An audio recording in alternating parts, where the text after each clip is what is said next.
So historically, you can argue the Great Depression actually started in Florida, with the Florida land boom going bust, with land speculation and the places that were being developed: Abner Meisner's Boca Raton, George Merrick's Coral Gables, obviously Collins, Miami Beach, all of this land going around, and there's begins to be a bust cycle late 1925, and then the Great Miami Hurricane in September of 1926, which still adjusted for inflation is the most costly hurricane in American history, more so than Hurricane Katrina, even among others, the great storms that have hit the United States. So that ushers in wild problems all over the country and in the business cycle that helps create the Great Depression. 1928, Florida is hit by another hurricane, the Okeechobee storm, which kills, which I think is the second deadliest hurricane in the history of this country, behind the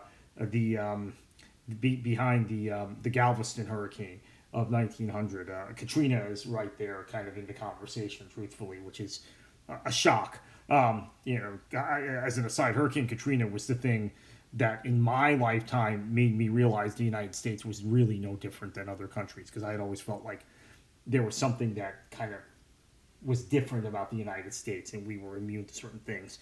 Anyway, that's the conversation for another day. Here's Governor John W. Martin, who was the governor when both those major hurricanes hit, when the land boom hit.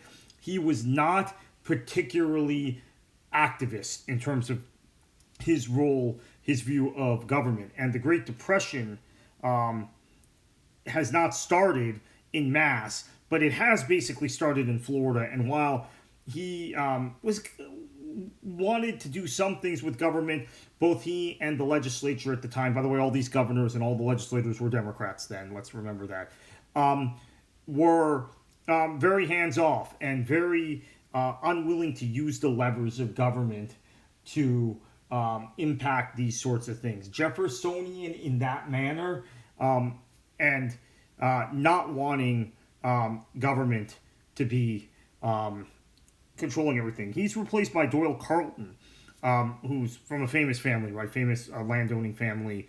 You may even know the Mabry Carleton Ranch, Southwest Florida. And he's a little more activist. The Great Depression starts in earnest when he's governor.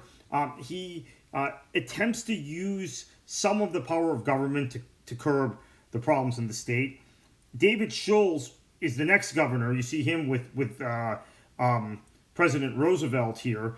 And Schulz is actually dynamic. He's an activist. He beats back John W. Martin, and Carrie Hardy, both of whom were more conservative in the Democratic primary, and is sworn in as Franklin Roosevelt is in 1933. He's an activist. He's looking to give free textbooks. He's looking to help people who are unemployed. He's looking to try and create jobs. He wants New Deal programs to come to Florida, WPA, NRA, National Recovery Act, and other things.